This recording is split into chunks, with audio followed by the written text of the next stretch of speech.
김종배 시선 집중. 여러분 안녕하십니까, 김종배입니다. 언제부터인가 우리 사회에 금수저, 흑수저라는 말이 참 많이 운이되고 있는데요. 이 말에 빈곤을 바라보는 사람들의 정서, 감정이 많이 담겨 있는 것 같습니다. 그래서 오늘 테마 시사의 테마는 바로 이 빈곤으로 꼽았는데요. 빈곤의 원인보다는 그것이 미치는 영향을 중심으로 자세히 살펴보도록 하겠습니다. 2월 1일 일요일 김종배의 시선집중, 광고 듣고 시작합니다.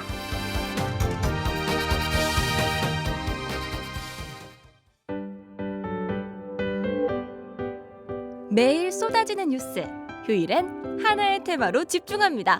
나무가 아닌 숲을 보는 시선집중, 테마 시사. 네, 함께할 두 분 소개해드리겠습니다. 노숙인의 인문학자로 불리는 분이죠. 인문공동체 책고집의 최준영 이사장 모셨습니다. 어서 오세요. 안녕하세요. 그리고 사회학자 오찬호 작가 모셨습니다. 어서 오세요. 안녕하세요. 오늘의 테마는 빈곤인데요. 한번 이야기부터 시작을 해보죠. 최근에 SNS에서 가난 챌린지라고 하는 게 유행을 했다고 하는데 이게 뭐예요? 처음에는 뭐 가난을 극복하는 챌린지인가라고 생각을 했었죠. 그런데 이제 그것이 어떤 거였냐면 가난을 좀 드러내는 거예요. 드러내는 건데 어떤 식으로 드러내냐면 이 지긋지긋한 가난 뭐 그러면서 드러내는데, 예를 들어서 이제 본인이 라면을 먹고 있는 사진을 올리는 거죠. 이 지긋지긋한 라면. 근데 비행기 1등석에서 먹고 있는 사진인 거예요. 뭐요? 네, 그런 거죠. 예를 들어서 뭐 삼각김밥을 먹고 있는데 그 옆에 아주 비싼 외제차의 그 키홀더를 올려놓는다든가. 그래서 그런 것에 그 연예인 가수 신화의 김동완 씨가 아니 농담을 할 게 있고 안 할 게 있지. 어떻게 그런 걸 하느냐 이러면서 사회적으로 좀 이슈가 되었습니다. 이건 좀 고약한 거 아니에요? 뭐 코스프레 이런 말 있잖아요. 네네네. 가난하지 않은 사람이 가난한 것처럼 이렇게 코스프레를 해서 오히려 그 가난한 사람들에게 더 상처를 주는 그런 행동들인 것 같아요. 그래서 이런 것들은 좀 제한되지 않나 싶습니다. 김동완 씨가 아주 뼈 때리는 말을 좀 한 것 같은데요. 그러니까 아마 그런 거를 하는 사람들의 이면에는 나도 예전에는 한번 가난했었다라는 것을 좀 드러내고, 하지만 지금은 내가 그 가난을 이겨냈다라는 말을 막 하고 싶은 거였던 거겠죠. 근데 이제 김동완 씨가 볼 때는 그런 사람도 있겠지만 가난이라는 것은 대부분 가난 때문에 극복하지 못하도록 하는 것을 잘 알고 있기 때문에 함부로 다뤄서는 안 된다. 사실은 오래전부터 문학에서도 이 가난을 다루는 방식에 대한 논쟁이 좀 있었는데요. 네. 가난한 주인공이 등장하는 소설, 가난한 사람들의 이야기를 쓰는 사람들은 주로 부유한 작가들이 있습니다. 가난한 사람들을 다루면서 희화시키고 이러는 거고요. 반대로 아주 부유한 사람들이 등장하는 소설이나 이런 것들은 아주 가난한 작가가 씁니다. 그래서 이제 샤덴프레이데라 그래갖고 독일어로 상대의 불행을 즐기는 감정. 가난한 사람들을 그 일종의 볼거리 내지 놀이거리로 생각하는 거예요. 그런 문학이 존재했다라고 하는 건데, 아까 말씀드렸듯이 상대의 불행을 가지고 노는 거. 이런 게 옛날에 문학에서 많이 논쟁이 된 적이 있었는데, 이제는 문학을 넘어서서 다양한 문화 방식으로 이렇게 가난이 희화되고 조롱거리로 만들고 하는 것은 당연히 그만해야 된다고 생각합니다. 어찌 보면 다른 결로 우리 사회에 또 어떤 그 용어가 한때 막 운이가 되는 빈곤 포르노라고 하는 어떤 용어도 많이 운이가 됐어요. 아니 그렇게까지 노골적으로 빈곤한 삶을 어떤 드러내는 거, 그럼 포르노라고 하는 어떤 단어を결합시켜서 불편하다. 뭐 모고막 이런 거 좋은데 너무 심한 거 아니냐, 뭐 이런 거 있었잖아. 이거는 이런 어떤 그 시선 어떻게 봤어요? 대표적인 예가 이제 그 인천 지역에 빈곤인들이 모여 있는 곳, 괭이부리마을이라는 곳에 이제 작가도 있지, 김중미 작가가 썼던 그 지역을 관광 코스로 개발하겠다. 그래서 외국인들이나 이런 사람들이 왔을 때 인천 지역에 가난한 사람들이 집중적으로 모여 사는 마을을 하나의 볼거리로 제공하겠다. 지자체에서 그렇게 그렇습니다. 네, 그래서 굉장히 논란이 됐고 결국은 뭐 반대에 부딪혀서 실행하지는 못했는데, 저는 이런 공공기관에서조차 이 가난을 하나의 볼거리로 만들려고 하는 것들을 보면서 이 발상이 대체 근거가 어딘 건지 좀 너무 안타깝고 좀 속이 상했던 그런 경험이 있습니다. 좀 이제 본격적으로 좀 이제 또 개념 이야기부터 좀 시작을 했으면 좋겠는데, 가난, 빈곤. 자, 빈곤하다. 기준을 무엇으로 봐야 되는 겁니까? 일단 가장 큰 거는 소득 기준이겠죠. 소득. 네, 일정 소득 뭐 최저생계비 대비 뭐 120% 이하로 버는 사람들을 뭐 차상위 계층이라고 하기도 하고요. 네. 또는 뭐 그보다도 뭐 노동을 자체를 아예 할 수 없는 사람들은 요즘은 이제 법적으로는 기초생활비 수급권자 이렇게 기초생활비를 정부에서 줘야만 되는 사람들이 있고 노동을 할 수 있는데 실제로 스스로 일자리를 구하지도 못하고 이런 사람 그런 상태에 놓여 있는 사람들은 조건부 수급자라 그래서 정부에서 생활비를 주긴 주되 노동을 하는 걸 전제로 생활비를 주는 사람 이런 네. 사람들이 이제 계층적으로 빈곤한 사람들이라고 하는데 이 기준은 전부 소득 액수에 따라서 분류된 가난의 기준이고요. 소득이. 네. 근데 중요하다. 저는 노숙인 인문학을 오래 하다 보니까 제가 이제 20년 넘게 노숙인들 대상으로 인문학하기로 했는데 노숙인이라고 하는 사람들은 가장 이 구조의 맨 밑바닥에 있는 사람들이거든요. 그래서 이 사람들을 소득 기준으로만 볼 것이 아니라 정서적 빈곤에 처해 있는 사람들이거든요. 네네네. 정서적 빈곤을 처리하는 주된 원인은 뭐냐면 사람 관계가 다 깨진 거예요. 정서가 안정되려면 사람과의 소통이 이루어져야 되고 누군가 같이 살아야 되는데 일단 가족이 해체가 되고 지인들하고도 신용을 못 지키니까 관계가 다 끊어지고 그래서 제가 정의한 말이 노숙인은 돈이 없고 잠자리가 없는 사람이기도 하지만 사람이 없는 사람이다. 이런 사람이 없는 상태가 되면 경제적 빈곤은 기본이고 거기에 정서적 빈곤이 얹혀져서 결국 자기가 사람이라는 것조차도 잃어버리게 되고 이런 탈인간의 어떤 모습을 보여지게 되고 극단적인 선택을 하기도 하고 이런 일들이 발생하는 겁니다. 200개가 있대요. 빈곤에 대한 정의가 200개 정도 된대요. 그래요? 네, 네. 학계에서? 네. 그러니까 모아 보면 그러면 그 뭐 200까지 못 가겠고 두 개는 제가 여쭤볼게요. 절대적 빈곤과 상대적 빈곤을 얘기하잖아요. 네. 그럼 어떻게 나누는 거예요, 그러면?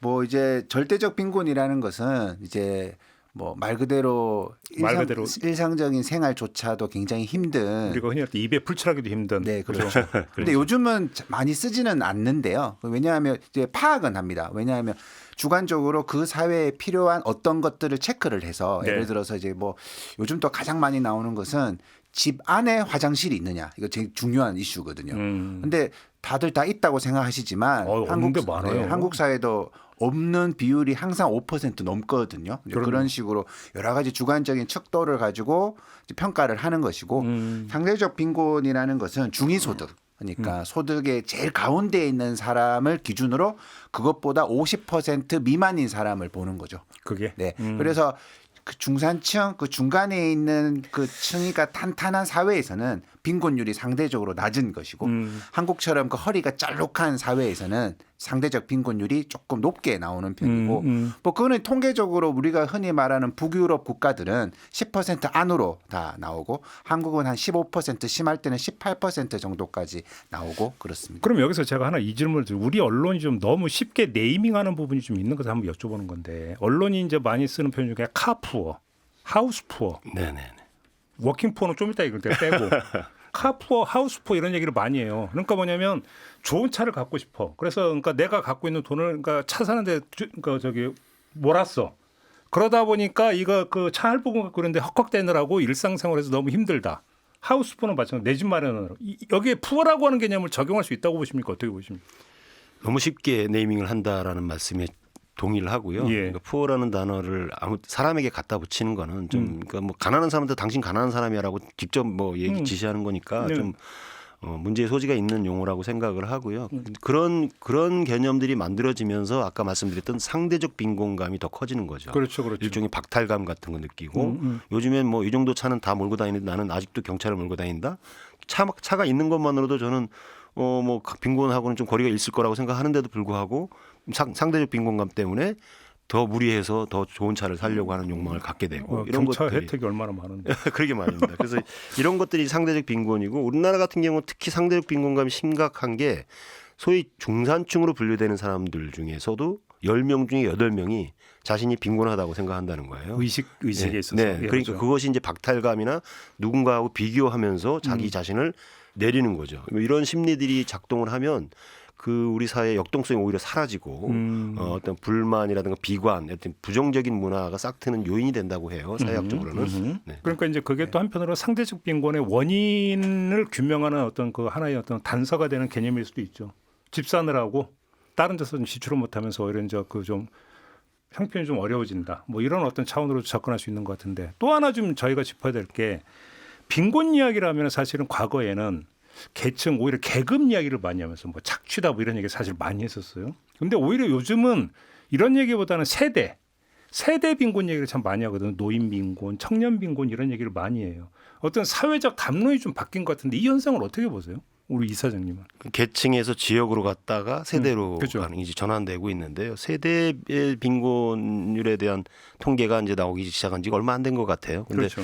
청년 세대들이 워낙 일자리를 구하기 힘들다. 그다음에 또 플랫폼 경제에서 소외감을 많이 느끼고 뭐 사실 뭐 4차 세계 뭐 산업혁명 이후에 젊은이들이 사회 진출하는데 걸림돌들이 굉장히 많아지고 그러면서 이들이 그 실질적인 경제 수준과 상관없이 심리적 어떤 박탈감 이런 게 커지면서 청년 세대의 어떤 빈곤율 또는 막 지난번에 외로움이라는 주제를 얘기할 때도 외로움 이런 것들이 가중되다 보니까 청년 세대의 빈곤 문제가 얘기되고 또 그다음에 노인 빈곤 문제는 이제 노인 인구가 점점 늘어나는데 사실 우리나라 급작스럽게 고령화로 이제 이전하면서 사실 고령화에 대한 사회적 대비가 불실했던 거고요. 그러니까 사실은 충분히 일할 수 있는 나이인데도 불구하고 60이 되면 정년을 해야 되고 그러면 그 바로 정년을 하는 순간부터 자기가 여태까지 쌓아왔던 경력이나 전문성 이런 것들을 다 내려놔야 되고 잘 돼봐야 아파트 경비원을 한다든지 또 그런 것도 굉장히 일자리가 제한돼 있고 그러니까 그 저소득 고령층이 늘어나면서 노인들의 빈곤 이런 것들이 주요한 사회적 이슈가 되고 있는 거죠. 네. 그래요. 뭐 그렇죠. 노인 빈곤 같은 경우는 뭐 사실상 뭐 아니다. 다 자산으로 비교해 보면 빈곤하지 않다. 뭐 이런 말들을 하지만 뭐 자산을 그러면 다 처리해 가지고 자기 소득처럼 사용을 하면 뭐 집안 난리 나겠죠. 그래서 실제적으로 전 세계에서 공통으로 쓰고 있는 역시 소득 대비로 보았을 때 연금 제도라든가 이런 것의 미흡함이 결국은 그대로 드러나는 것이고 이사장님 말씀해 주신 것처럼 한국의 노인들이 한국 사람들이 그러니까 주된 일자리에서 퇴직은 빠르지만 일자리에서 은퇴는 엄청 늦거든요. 그러니까 이제 뭐 40대 후반이 되면 돈을 제일 많이 벌 수 있는 그 타이밍에 회사를 나와야 되지만 그 이후로부터는 굉장히 저소득으로 70세 이상까지 일을 하거든요. 전 세계에서 은퇴 나이가 한 2번째 정도로 늦단 말이에요. 근데 여기는 이런 현상도 좀 있는 것 같은데요. 그러니까 저기 이른바 그 빈곤의 원인을 진단하는 과정에서 계층론이니 계급론이라고 하는 게 싹 들어간 게 어느 시점하고 맞물리냐면 노동귀족이라는 개념이 등장하면서 맞물려 들어간 부분이 있어요. 그러니까 이른바 노동자층이라고 하는 데서 층위가 나눠지는 거죠. 그래서 오히려 이제 상층 같은 경우는 뭐 억 단위의 어떤 연봉을 받고 그러면서 남부럽지 않은 삶을 살기 때문에 노동자는 가난하다라고 하는 일반화 자체가 더 이상 성립이 되지 않는다. 그래서 이제 그러면서 계층 문제를 바라보지 않고 여기서 어떤 비정규직이라든지 이런 쪽으로 갔는데 그 비정규직이라는 게 오히려 사회에 어떤 진입하는 데서 청년 문제 이런 거 그러니까 맞물려 들어가면서 세대 문제로 전환되어 버렸던 이런 하나의 흐름이 있는 거 아닌가요?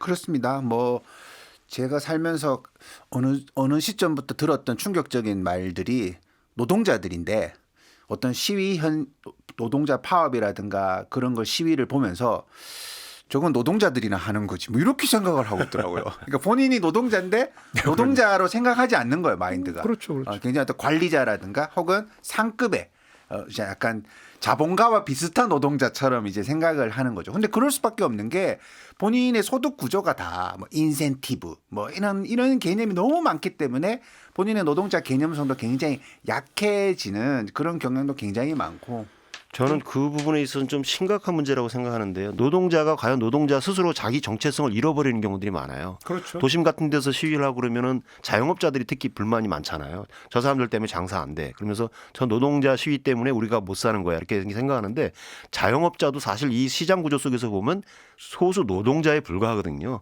대기업의 뭐 어떤 하청이나 거기서 주는 어떤 것들을 가지고 소규모로 장사를 하는 사람들도 장사하는 노동 행위를 통해서 살고 있기 때문에 노동자 정체성이 있는데 그렇게 생각 안 하는 거예요. 그러니까 자기가 노동자인데 노동자인지 모르는 거고 자기가 어디 상황에 놓여 있는지를 망각하는 사람들이 의외로 굉장히 많고 그것들이 오래전부터 특정 언론에서 씌웠던 프레임들에 넘어간 결과가 아닐까. 그래서 저는 노동자는 그 전제가 있는 거. 노동자는 억대면 받으면 안 돼.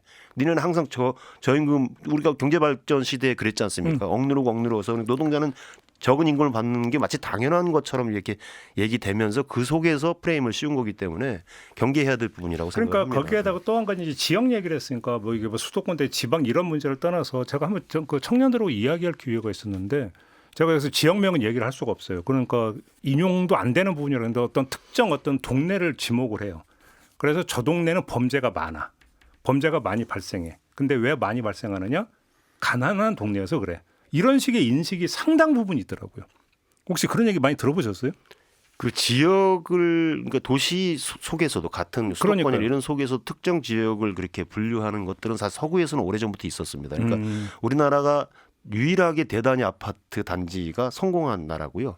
미국이나 유럽 쪽에 가면 대단위 아파트는 곧 가난한 사람들이 사는 원래 그렇죠. 구역. 예. 뭐 프랑스의 영화 외국은, 그런데도 무슨 구역 이런 영화들이 나오지 않습니까? 그래서 시- 슬럼화되고 그리고 십상구역 이제 뭐, 해갖고, 예. 그런 깨진 유리창 이런 그런 것도 거기서 나오기도 하고. 근데 그런 지역을 아주 그냥 아까 씌워가지고 올가면 씌워가지고 가난한 것들이 사는 동네 지역. 그러니까 저기는 뭐 온갖 범죄가 양산되고 있고 온당하지 않은 일들이 수시로 벌어지고 있고 이렇게 그렇게 계속 바라보게 만드는 그런 문화 현상들이 있죠. 네. 그러니까요. 근데 역사적으로 한번 보죠. 우리 사회에서도 이제 빈곤 정부 주도의 빈곤 타파 정책은 역사가 좀 꽤 되지 않았습니까? 제가 기억나는 건 박정희 정권 때 새마을 운동. 뭐 잘 살아보세요. 그때 애국가보다 더 많이 들었어요. 그 노래는. 진짜로 학교 그 등교 시간에도 그거 틀어주고 잘 살아보세요. 그다음에 그때 그 청년의 주제가 되게 많았는데 그때 이제 성공 사례를 모은 어떤 수기 모은 책도 그 월간지로 막 많이 저 어릴 때 그 읽은 기억이 지금도 생생하거든요. 내가 뭐를 해가지고 이 지그치 그냥 가난해서 탈출을 해가지고 뭐 했다는 성공 수기도 막 보고하고 이런 거 되게 많았는데 이렇게 쭉 오는 일련의 과정에서 또 복지 정책까지도 결국 연결이 되는 거 아닙니까? 그 족보가 어떻게 되는 걸까요? 교통도가. 그 대표적인 예가 미국에 있는데요. 네. 그러니까 자신의 성공 스토리를 책으로 써서 화제가 되고 유명인이 되고 그게 지금 부통령도 그렇습니다. 제이디 벤스라는 사람이 쓴 힐빌리의 노래라는 책이 그죠. 대표적인 책인데 미국이 보면 지금 뭐 마가니 뭐 트럼피즘이 지금 뭐 전 세계를 흔들고 있는데 그 기저에는 그러니까 소위 말해서 가난해진 미국 사람들을 다시 살려보겠다. 그래서 미국이 가난해진 이유는 외부 요인 때문이다. 뭐 이민자들이라든가 무역에서 자기들이 계속 관세를 낮게 했기 때문에 했다고 착각하고 있는 거거든요. 사실은 미국의 산업이 붕괴된 거는 그 에팔레치아 산맥을 중심으로 그 북동부 지역에서 쭉 내려오는 그 러스트 벨트. 거기에 이제 백인 노동자들 옛날에는 거기가 팩토리 벨트였는데 어느 날 이제 제조업이 붕괴가 되면서 러스트 벨트가 되면서 그 지역에 사는 백인들이 힐빌리라고 불리기도 하고 다른 용어로는 레드넥이라고 불려요. 레드넥. 그러니까 일자리가 없으니까 계속 술을 먹으면 백인들은 피부가 타는 게 아니라 빨개져요. 빨개져가지고. 목이 빨개진다 그래서 레드넥이라고 그러는데 그들의 어떤 허망함이나 그들의 어떤 공허함을 채워주겠다고 등장한 게 트럼프거든요. 그리고 그 상징적인 인물인 제이디 벤스를 런닝메이트로 삼아서 아주 상징적으로 지금 트럼피즘이라고 하는 것을 전 세계에 퍼뜨리려고 지금 발악을 하고 있는데 그게 이제 무역 전쟁을 유발하고 또 뭐 관세 전쟁을 유발하고 있어서 지금 굉장히 심히 걱정이 되는 그러니까 성공 신화가 잘못 쓰여지면 이렇게 누군가의 폭력을 가할 수 있다라는 거예요. 진짜로 성공한 사람은 자기가 가난한 마을에 살아서 성공했으면 그 마을에 아직도 여전히 가난한 이웃들을 위해서 봉사를 해야 되는데 그 사람들한테 거꾸로 강요하죠. 나는 열심히 노력해 성공했는데 니들은 뭐야? 게을러 터져 있고 술 마시고 일 안 하고 마약하고 그래서 불행한 거니까 그 니네들의 불행은 니들 탓이야. 그러니까 가난이 구조적 가난인데 개인의 문제로 그렇죠. 이렇게 만들어버리는 그런 역효과를 내고 있는 대표적인 사례라고 볼 수 있습니다. 그래도 그 대한민국의 그 새마을 운동 같은 경우에는 보통 이제 그 사회보장적 접근이 구원이죠. 아유 불쌍해라. 아, 이거 먹고 죽지 마라. 뭐 그런 거였는데 보통은 거기에서 자립의 단계로 넘어가는 때까지 시간이 좀 걸립니다. 어떤 식으로 도와줘서 스스로 일어설 수 있는지에 대한 사회적인 지원을 어떻게 해야 되는 것인가에 대한 고민이 조금 시간이 걸리는데 그 말씀하니까 갑자기 그 새마을 운동 3대 저기 표어가 그거냐면 자립, 자조, 근면 그렇습니다. 세 가지 맞죠? 갑자기 기억이 근데 떠오르죠. 그거는 또 한편으로 보면 국가 시스템에 대한 직무유기가 될 수도 있죠. 맞아요. 있지만 어쨌든 그냥 동정적으로 도와주는 것이 아니라 자립할 수 있다라는 신호를 준 것이고 그리고 이제 산업화라는 것이 결국은 인류 사회에서 좀 장점이 뭐가 있냐면 산업화가 되어 보니까 드디어 이제 국가 시스템이 사회 보장 제도가 있는 게 더 이득이다라고 느낀 거예요. 그러니까 그 전까지는 일하다가 아프면 그냥 네 팔자지 뭐 어쩌라고라고 했는데 노동자가 아프지 않는 게 국가 이득을 훨씬 높여주는 계속 이 사람이 조금 아파도 병원 가서 병원비 걱정 안 하고 치료받고 와야지만 계속 노동을 더 열심히 한다라는 거죠. 그러면 그 새마을 운동과 결국 계를 같이 하는 것이 뭐 공무원 연금, 그다음에 국민연금, 건강보험 이런 모든 것들도 결국은 잘 살아보세요라는 질문을 계속 던지다 보면 그러면 국가가 최소한 무엇을 해줘야 되는가라는 질문으로 이어지면서 사회보장제도의 기틀이 마련되었다라고도 그렇죠. 볼 수 있죠. 한국판 뉴딜 정책이라고 볼 수 있죠. 소박한 뉴딜이죠. 그러니까 국가가 나서서 그 국민들한테 일자리를 주고 그 일자리를 통해서 하는 주된 일들은 뭐냐면 그러니까 구조적 가난을 해결하기 위한 가난이 두 종류가 있거든요. 경제적 가난과 구조적 가난이 있는데 경제적 가난은 뭐 일시적인 현상, 자연재해라든가 또는 갑자기 내가 실직을 했다든가 회사가 망했다든가 뭐 이런 일로 발생하는 게 경제적 가난이라면 구조적 가난은 이제 빈곤이라고 하는 것은 이제 인프라가 구축돼 그렇죠. 있지 않다든가 장기적인 저성장에 처해 있다든가 일자리 이런 자체가 별로 없고. 없다든가 이거를 해결하기 위한 궁여지책이 새마을운동이었다고 볼 알겠습니다. 수 있죠. 뭐 얘기할 게 좀 많은데요. 잠시 전하는 말씀 듣고 좀 계속 이어가도록 하겠습니다.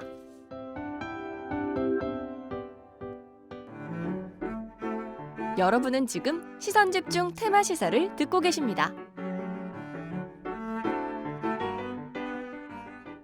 네, 김종배의 시선집중 일요일 코너 테마 시사 두 분과 함께하고 있습니다. 사회학자 오찬호 작가 그리고 책고집의 최준영 이사장 두 분과 함께하고 있는데요. 오늘의 테마는 바로 빈곤입니다. 빈곤에 대해서 좀 이야기를 하다가 좀 끊어졌는데요.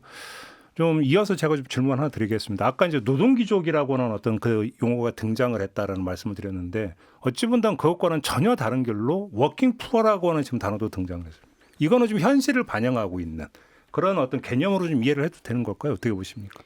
그 노동 수익이 그 부동산 가격 뛰는 거나 물가 상승을 못 쫓아가는 거죠. 그렇죠. 열심히 일을 하는데 임금 수준이 올라가는 것, 상승하는 것보다 물가라든가 부동산이라든가 기타 이 주변의 것들이 너무 급상승하니까 열심히 분명히 일하고 있는 건 맞는데 가처분 소득은 점점 줄어드는 그런 역효과가 나는 거죠. 그래서 피케티가 얘기했듯이 노동 생산성보다 역사 속에서 보면 자본의 생산성이 훨씬 높았다라는 게 이제 피케티에 증명이 됐고 그래서 자본들은 저절로 가격을 올라가면서 부가 점점 더 커지는 반면에 노동자들은 열심히 일을 해도 여전히 쫓아가지 못하니까 노동 푸어 아까 말씀드렸던 뭐 워킹 푸어에 머무르고 만다는 거죠. 그 워킹 푸어는 시대적으로 정말 슬픈 단어예요. 그러니까. 우리가 워킹을 하는 이유는 부자, 리치까지는 바라지 않아도 푸어는 푸어 되지 않으려고는 한단 말이죠. 그렇죠, 그렇죠. 근데 워킹을 해도 푸어하면 이게 뭐 어쩌라는 거라는 거죠. 그렇죠. 근데 아까 이사장님 말씀해 주신 것처럼 노동 대비 다른 어떤 것들의 지나친 뭐 가격, 물가 인상 이런 것들도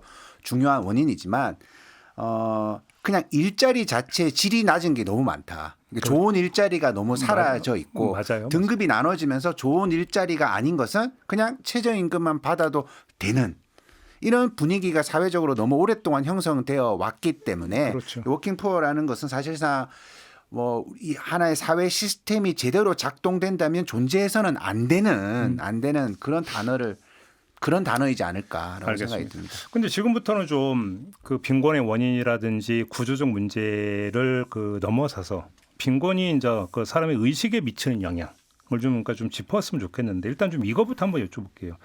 빈곤이 사람들의 의식에 어떤 영향을 미치는가 해서 옥자는 이런 얘기를 하더라고. 이게 이제 무기력감이라고 하는 것들을 자아내고 무기력감이 심해지면 이제 우울증으로 간다. 이런 진단하던데 우리 이사장님이 잘하실 것 같은데 어떻게 보세요? 제가 이제 그동안 20여 년 동안 만났던 분들이 딱 그러한 상황에 놓여 있는 분들이거든요. 그래요. 근데 이 사람들이 더 서러운 건 뭐냐면 자기가 우울감이 굉장히 심하고 뭔가 바닥에 떨어져 있다라고 하는 박탈감을 느끼고 있는데 그들을 바라보는 사회의 시선이 또 곱지가 않다라는 거예요. 그렇죠, 그렇죠. 아까 말씀드렸듯이 구조적 원인은 배제시키고 그 사람이 게을러서 운이 없어서 또는 노름해서 술을 마셔서 그렇죠. 그 사람에게 모든 책임을 전가시키면서 그 사람 자체를 비난하는 문화 때문에 노숙인이 거리에서 집 없이 사는 것도 서러운데 사람들이 손가락질하고 간단 말이에요. 저거 사지 멀쩡한 것도 일을 안 하고 구걸을 하려고 그래. 이렇게 하는 것들에 대해서 굉장히 속상해하면서 점점 더 숨어들려고 하고 의욕을 상실해버리고 이렇게 또 악화되는 그런 경향이 있는데요. 저는 네. 그래서 빈곤을 바라보는 우리 사회 시선이 좀 바뀌어야 된다고 생각하는 사람인데요. 네. 정치 경제학적 관점에서 보면 빈곤은 비용의 문제예요. 예산의 문제고. 빈곤한 사람들을 정부나 지자체가 어떻게 도와줄 건가의 관점으로 접근하게 되죠. 그런데 저는 인문학적 관점에서 보면 빈곤은 관계의 문제라고 생각해요. 저기 저 빈곤 상태에 있는 저 사람이 어떤 형태로든 나하고 관계가 있는 사람이다라고 생각하기 시작하면 다가가게 되고 그분에게 관심을 보이게 되고 같이 살아보자고 뭐 어깨도 걷기도 하고 이럴 수 있는 건데 우리 이미 사람들이 각박해진 사회 속에서는 타자의 고통을 샤덴프레이드까지는 아니더라도 관심을 갖지 않는 것이 일반화돼 버리고 심지어는 그들을 무조건적으로 비난하는 이런 것까지 가고 있기 때문에 심리적 박탈감은 점점 더 커지고 있다고 볼 수 있습니다. 그래서 이제 그 원인과 결과에 대한 혼동이 제일 많죠. 그러니까 무기력증이라 치면 사람이 무기력해지면 약간 이성이 마비되기 시작을 하고 일탈 행위가 이루어질 수가 있죠. 뭐 어떤 술에 중독될 수도 그렇죠, 있고 뭐 여러 가지 일들이 벌어지는데 보통 사람들은 아우 저러니까 가난하지. 그렇지. 거꾸로 보는 거죠. 이렇게 보지만 우리가 조금 냉정하게 사회적 차원에서 보려면 가난하니까 저런 결과로 나타났을 그렇죠. 것이다라고 접근을 하는 것이 예. 굉장히 중요합니다. 그래서 우리는 그런 접근이 굉장히 미흡하니까 어떤 사람이 그 고난을 이겨낸 이야기, 불평등에서 벗어난 어떤 이야기가 대단히 감동적으로 흐르고 있는 거죠. 그런데 사회는 불평등의 크기를 줄여나가는 방향으로 나아가야 되는데 어떤 예외적으로 불평등을 이겨낸 그 초인적인 사람들의 집중을 너무 해버리면 뭐 마음만 먹으면 되는데 왜 저 사람들은 그 쉬운 마음도 못 먹는 거냐. 근데 그 마음 먹는 게 안 되는 게 빈곤이거든요. 예전에 그 70년대 80년대 우민화 정책이라는 게 있지 않습니까? 그 국민들의 생각을 호도하는 대표적인 그 우민화 정책 중에서 표본이 뭐냐면 여공들한테 10월 달인가요? 그때 저축의 날 행사 때 저축왕 상을 주는 거예요. 그 상을 주는 게 뭐냐면 저임금에 시달리는 노동자들이 그거 갖고 사실 생활비를 쓰기도 빠듯한데 거의 시골에 있는 집에 다 보내거나 아니면 왕창 저축을 한다든가 이런 사람들 시상을 함으로써 너희들 저임금에 대해서 불만만 얘기하지 말고 저 사람처럼 저축도 할 수 있잖아. 어떻게 사느냐에 따라서 다른 거야 라고 이렇게 잘못된 인식을 심어주기 위한 우민화 정책의 대표적인 것이 그런 거였거든요. 그런 것들이 통하던 시절도 있었어요. 그러니까 그 말씀하시니까 제가 돌발 질문 하나 주면 우리 어릴 때 학교 다닐 때 꼭 읽었던 동화라고 해야 됩니까? 우화라고 해야 됩니까? 개미와 배짱이 기억나십니까? 네네네. 그게 딱 전형적 그러니까 지금 최근 들어서 나타나고 있는 가난을 바라보는 사람들의 시선에서 능력주의가 되게 심각한 양상으로 지금 나타나고 있잖아요. 과거는 게을러서 근데 요즘은 공부 못해서 이렇게 가고 있잖아요. 근데 사실은 그것의 원형적 의식을 심어준 게 거의 개미와 배짱이라고도 볼 수 있는 거 아닌가요? 어떻게 보십니까? 특히 이제 4차 산업혁명 이후에 어떤 능력주의가 결합이 되면서 그 박탈감을 더 느끼게 하고 청년들로 하여금 힘겨움을 더 느끼게 하는 것 같아요. 플랫폼 경제가 굉장히 급속도로 발전하고 거기에 예속되거나 아니면 구조 밖으로 나와야 되는 구조 밖으로 나오면 노숙인 되는 거고요. 예속돼서 살다 보면 계속 내 것을 뺏기면서 살고 나는 거기서 어떤 거 얻는 게 없는 그래서 박탈감이 커지고 그러면서 청년들이 외로움도 늘어나고 또 어떤 자기가 능력이 부족해서 이렇게 처했다라고 하는 그 어떤 비판 어떤 비관에 빠지기도 하는 만드는 것 같아요. 그래서 저는 그 지금 점점 플랫폼 경제화에서는 극소수의 일부만 빅테크라든가 어떤 초국적 자본들만 거대한 돈을 벌고 나머지는 다 그냥 박탈감이나 어떤 빈곤한 상태로 빠져들게 만드는 것이 더 가속화된 측면이 있다. 그래서 우리가 이제 옛날에는 디지털 디바이드라 그랬지만 이제는 이제 디지털 시민권을 만들어야 된다. 이제 김만공 교수 같은 경우 새로운 가난이 온다는 책에서 주장을 하고 있는데요. 점점점 더 그것이 강화되고 있는 것이 현실이다라는 생각이 듭니다. 근데 결국은 능력주의라고 하는 게 유포가 되면은 결국은 구조를 가리면서 빈곤을 개인화시켜 버리는 거예요. 개인 문제화하는 게 능력주의의 가장 핵심적인 문제 아닙니까? 그러니까 뭐 개인이 나태해서 그러니까. 저 공부를 못하는 것이고 노력을 안 해서 저렇게 가난한 것이고 그래서 지금도 그런 이제 무슨 이야기들이 떠돌잖아요. 뭐 예를 들어 가지고 태어날 때 가난한 것은 잘못이 아니지만 죽을 때도 가난한 것은 본인 잘못이다 그런 거 혹은 뭐 지금 공부하지 않으면 추울 때 추운 데서 일하고 더울 때 더운 데서 일한다 뭐 그걸 뭐 팩트 폭격이다 그러면서 그래요? 네, 그런 얘기들이 너무 지나치게 우리 사회를 지금 부유하고 있는 것이죠. 그래서 능력주의 핵심은 구조 자체가 불평등한데 불평등을 싹 빼버리고 그러니까. 개인의 노력 게으름 뭐 이런 식으로 치환시켜 버린다는 게 문제거든요. 그러니까 불평등 구조를 속에서 경쟁이 되겠습니까? 기울어지는 운동장에서. 그러니까 그 불평등 구조에 우리가 관심을 갖는 것이 능력주의를 해결하는 방법이라고 생각합니다. 이제 우리가 보통 이런 말을 쓰잖아요. 이제 본인이 삼루에서 태어나 놓고 야구로 비유를 한다면 본인이 삼루에서 태어나 놓고 삼루에서 태어난 줄 모른다 이런 표현을 하는데 근데 여기에서 조금 짚어야 될 게 뭐냐면 그 삼루에서 태어난 사람들도 홈까지 가는 게 또 만만치 않습니다. 그러니까 전체적으로 보면 뭐 부모님 잘 만나고 돈 많아가지고 공부 잘하게 되었고 뭐 좋은 소득을 얻는다라고 볼 수 있지만 한국 사회에서 그런 식으로 어릴 때부터 사교육 받아가지고 어느 정도 위치까지 가는 것도 본인한테는 전투거든요. 그러니까 삼루에서 홈까지 가는 것도 본인은 굉장히 힘들다고 여기는 거죠. 그러니까 본인이 너무 힘들다고 가장 고생했다고 여기니까 다른 사람들은 저 인류도 못 간 인간들은 아무 노력도 하지 않은 것처럼 착시를 하게 되는 그런 일이 벌어지는 거죠. 그러니까 얘기하다가 자연스럽게 나왔는데 그러면 그 요즘도 많이 우리는 금수저, 흑수저, 뭐 다이아수저, 뭐 무수저, 뭐 이 수저로는 어떻게 평가를 하세요? 여기에 담겨 있는 사람들의 가난을 바라보는 시선이 여기에 사실은 좀 녹아 있잖아요. 그게 뭐라고 보세요? 좀 전에 그 삼루론이 금수저죠. 그러니까 태어날 때부터 삼루에서 있었던 사람 홈에 들어오기가 쉽잖아요. 근데 우리는 뭐 타석에 서서 지금 뭐 거의 뭐 160km를 던지는 투수 앞에 서 있는 타자 역할의 상황에 놓여 있는 게 흑수저죠. 어떻게 보면 진루할 가능성이 거의 없는 사람들. 근데 그것을 또 역시 희화화시키는 용어들인 것 같아요. 그러니까 옛날에는 뭐 개천에서 용난다 이런 말도 많이 쓰고 그랬잖아요. 그러니까 가난하게 태어났지만 빈곤한 가정에서 살았지만 뭐 노력해서 어떤 것을 이뤄냈다. 이거 신화처럼 얘기하기도 하고 그러는데 사실은 저는 이 문제와 금수저, 흑수저와 관련해서 저는 좀 제가 겪었던 일을 좀 전해드리고 싶은 게 제가 대전 지역이나 이제 전국에 있는 노숙인 시설을 다니면서 강의를 하는데요. 대전 지역에서 느낀 건데 15명이 강의를 듣는데 한 7, 8명이 20대예요. 그러니까 다시 말해서 젊은 노숙인들이 늘어난다는 거예요. 그래서 이 대체 보통 노숙이라는 건 어떤 일을 하다가 실패를 했거나 좌절을 했거나 그래서 붕괴됐거나 그래서 노숙을 하게 되는 건데 저 젊은이들이 대체 어떤 실패를 했길래 20대에 노숙을 할까? 그래서 저는 그들을 이렇게 정의합니다.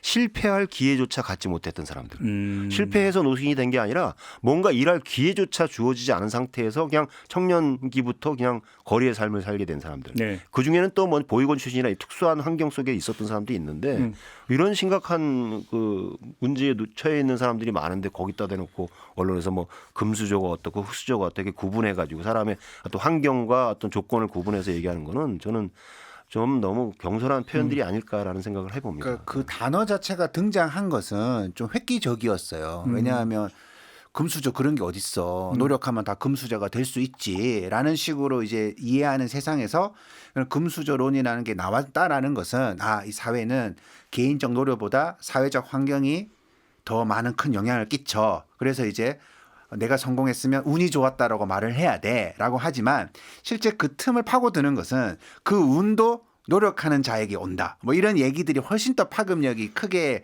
떠도는 거죠. 근데 핵심적인 것은 우리가 금수저론 이런 이야기들을 사회 비판적으로 접근을 하지만 실제 많은 사람들은 이 금수저가 가장 부러운 거예요.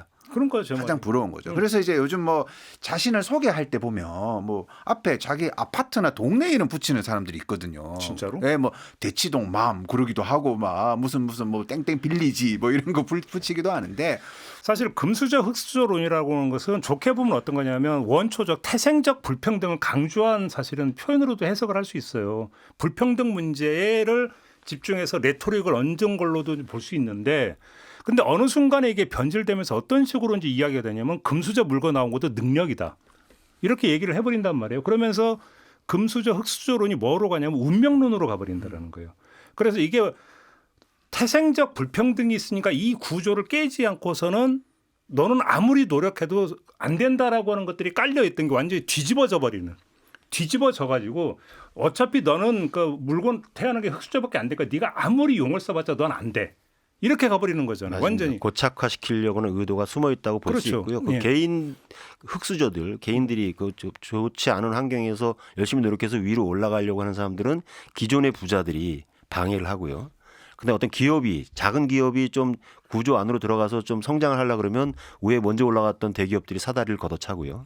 그다음에 가난한 나라가 좀 구조적인 그 국민들의 빈곤을 해결하기 위해서 노력하려 그러면 빅브라더 뭐 또는 뭐 미국이라든가 기존의 강대국들이 맞고요. 이게 구조가 개인의 문제든 기업의 문제든 국가의 문제든 똑같이 적용되는 것 같아요. 그러니까 이미 올라선 사람들 입장에서는 자신들의 권력이나 부를 지키기 위해서 새로운 사람들이 거기에 편입되는 거를 부정하고 막고 하는 그런 방해하는 그런 문화가 아주 오래전부터 싹터 있지 않았나 이런 생각을 해보기도 합니다. 네. 그 우리가 이제 요즘 복지에 관한 이야기를 하면 이제 선별적 복지 한계, 뭐 보편적 복지, 뭐 기본소득 뭐 이런 얘기가 나오죠. 뭐 네. 기본소득에 대한 입장은 다 다르겠지만 그것이 등장한 배경에 관한 이제 어떤 의미를 좀 찾아봐야 되는데요. 사실상 선별적 복지라는 것은 우리가 소득이 혹은 뭐 생활의 기준이 1이 가장 못 살고 10이 좀 잘 산다고 본다면, 그러니까 1, 2를 보는 거예요. 1, 2를 봐가지고 너가 이제 0으로 되지 않도록 지원을 해주는 것이죠. 근데 이 우리가 보편적 복지라는 것은 사람이 그 5에서 4가 되는 것을 방지를 하는 거거든요. 왜 그러냐면 1, 2 사람을 0이 되지 않도록 지원을 할 때는 그냥 항상 이 사람은 1, 2 상태에 머물게 됩니다. 그냥 굶어 죽지는 않지만 꿈을 못 가지게 되는 거죠. 근데 5에서 4가 되는 것을 막아주면 이 사람이 희망을 포기하지 않는 거예요.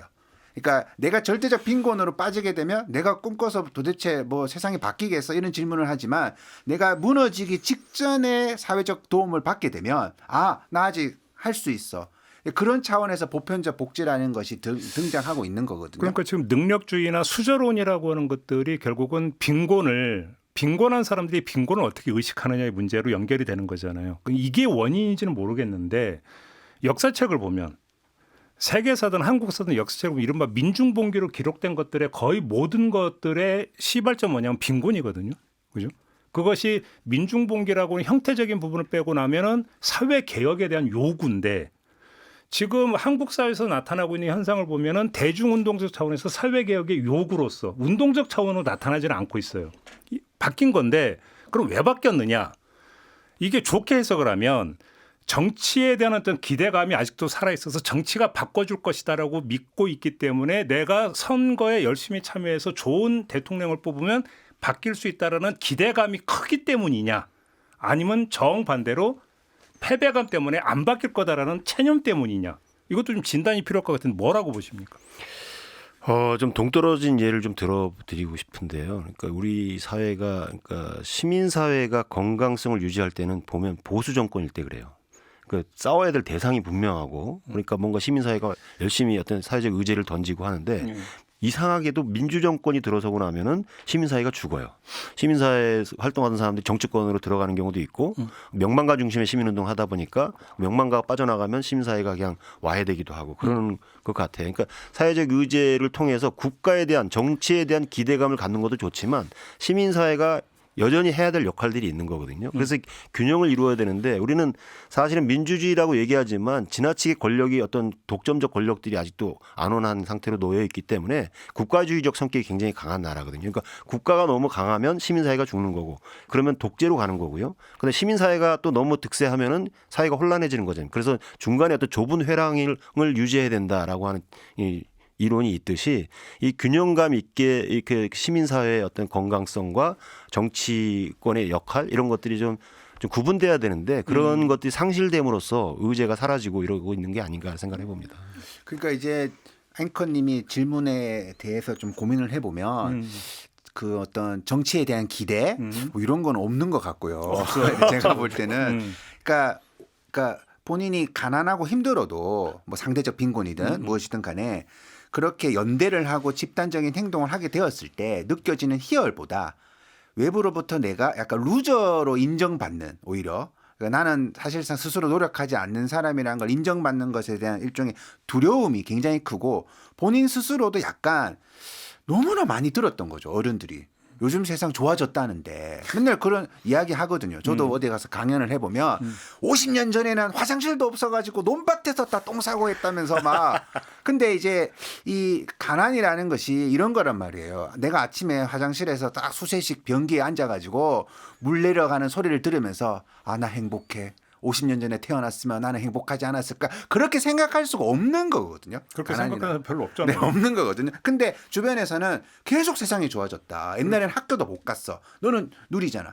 뭐 200년 전에는 맨날 전쟁이었어. 지금은 그런 것도 없잖아. 그러니까 뭔가 내가 사회에 불만을 가지는 것은 이 시대에는 어울리지 않는다라는 느낌을 우리가 외부로부터 주입을 받기 때문에 그렇다. 그 어색함이 있기 때문에 연대하지 못하고 혁명으로 나아가는 길 이거보다는 이제 그래도 내가 혁명하기 전에 공무원 시험부터 준비해 보자 뭐 이런 식으로 흘러가게 되는 거죠. 그러면 연대의 붕괴를 말씀을 하셨는데 그러면 그 현상적으로 나타나는 게 이제 권익단체 대표적인 게 노조라든지 그게 예를 들어서 이제 의식이 그런 게 많이 확산이 된 것 같아요. 노조를 약간 배관시하거나 멀리하는 경향이 분명히 있는 것 같아요. 최근 들어와서 이 현상도 그럼 어떻게 이해를 해야 되는 겁니까?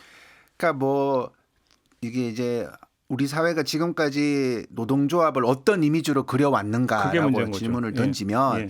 뭐 굉장히 뭐 이렇게 그 결과값이 제대로 나오는 것일 수도 있고 그다음에 또 노조 자체가 약간 어떤 시대적 변화에서 어떤 새로운 세대를 흡수할 수 있는 변화를 하고 있는가 질문을 던져 보았을 때도 조금 느린 감도 있고 아주 복합적으로 좀 나타나고 있는 현상 같죠. 그래요. 반대로 삼성 같은 경우는 최초로 과반 이상의 노조 회원을 확보한 노조가 탄생을 했고 지금 뭐 가열차게 뭔가 투쟁을 하겠다라고 나서고 있다 그래서 부침이 좀 있는 것 같아요. 언론이 빨간 머리띠 혐오증, 빨간 조끼 혐오증 이런 것도 사실 많이 퍼뜨리는 영향도 좀 있다고 봐야 되는 거 아닌가? 압도적이죠. 그거는 사실상 대학원에서 그런 거 언론 분석하면 못하게 합니다. 다 했다고. 너무 많이 했기 때문에 너무 많아. 어떤 노조 파업을 했을 때 언론사별로 어떤 식으로 보도를 하고 있는가 이런 가설이 너무 많아요. 너무 많기 때문에 논문도 너무 많아가지고 안 할 노조 정도죠. 노동기조라는 말도 언론이 씌운 프레임이었듯이 또 그러니까. 노사 갈등을 노노갈등으로 전환시키는 그렇죠. 그 언론의 어떤 프레임 전략들이 계속 먹혔고 그래서 그렇죠. 정규직과 비정규직 싸움으로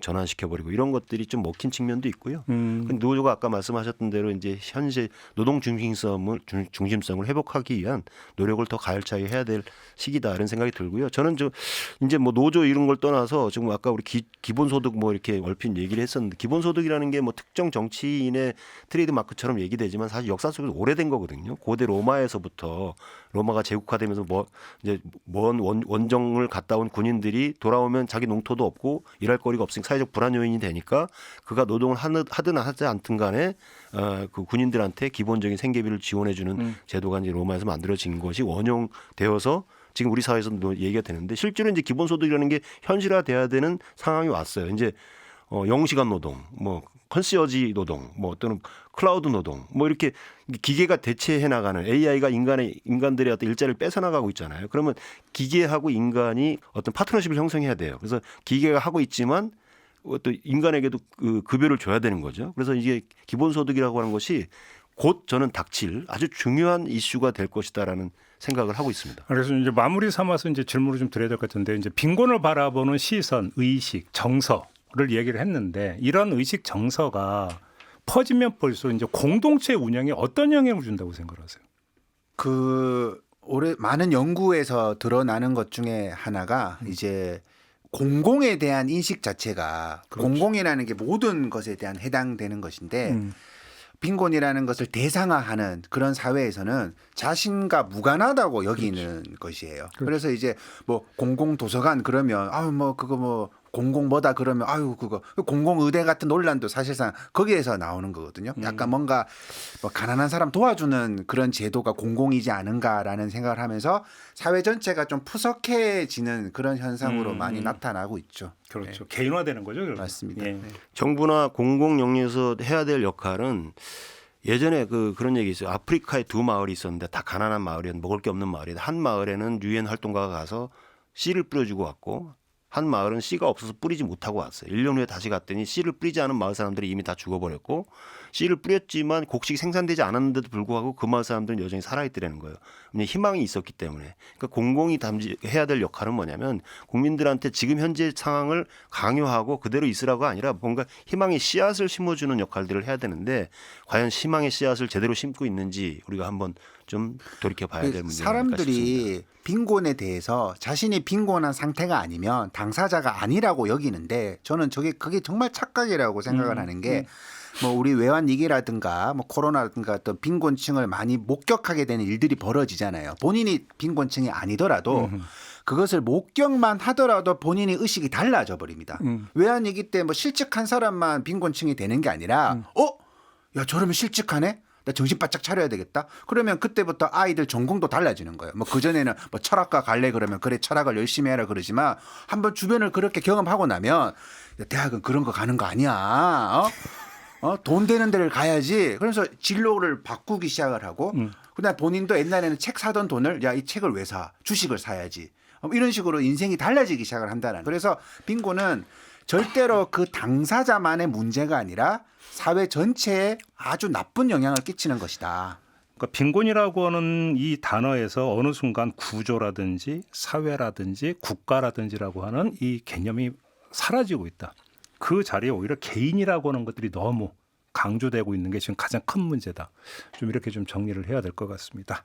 자, 오늘 이야기는 좀 이렇게 마무리하고 두 분하고 인사 나눠야 될 것 같습니다. 수고하셨습니다. 감사합니다. 그렇습니다. 네, 오늘 준비한 이야기는 여기까지입니다. 물러가고요. 내일 아침에 다시 인사드리겠습니다. 고맙습니다.